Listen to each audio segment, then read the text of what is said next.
Guys, for decades, we have been preaching how to keep saltwater away from different components around your pleasure boat, okay?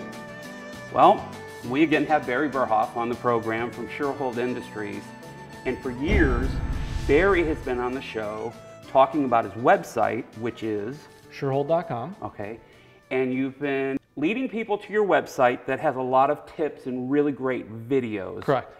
But the one that we're actually going to show today on the program, not from the site, but on the show, you're encouraging people to use saltwater in this application? Correct. Please explain. Okay, we're going to be talking about how collecting saltwater from where you caught your fish is going to help you make better tasting fish, even if you need to freeze it to store it for later. Okay, so guys, I thought it would be cool to actually show one of these tips on the program. So let's go ahead and roll it. Okay, so we reached the end of our fishing day. We've had a great day. We got a couple wahoo and a blackfin tuna in the box. And one of the last things we're going to do before we leave our fishing grounds is we're going to collect some seawater, because this is going to help us fillet the fish when we get back to the dock. One of the best ways to do that is take your Surehold bucket. I'm going to pull the base off. I'm going to fill it up with seawater right here in the ocean.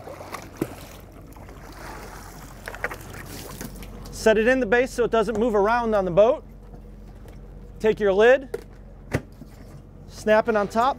Now I got a fresh bucket of seawater, and I'll show you what we're going to do with that back at the fillet station.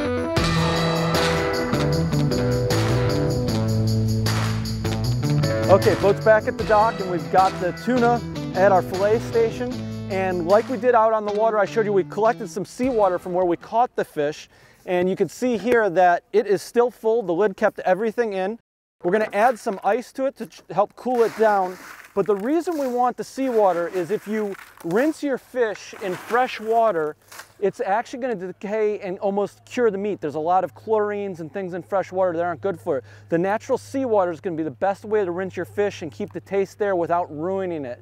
So what we're going to do is we're going to fillet up this fish. We're going to rinse all the chunks in the seawater and then bag them for later. Now, this isn't a tutorial on how to fillet a fish. A lot of people could do that a lot better and a lot faster. This is really about a great use for the bucket and making sure that you remember the last thing you need to do before you leave the fishing grounds is bring back some fresh seawater. So let's get to it.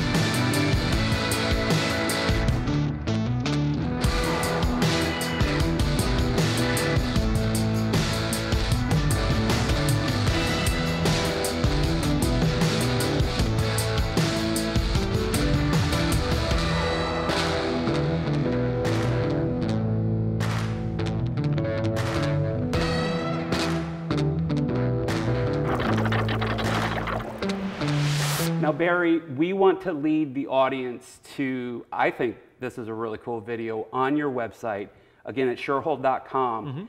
And this has to deal with some myth busting in pleasure boating.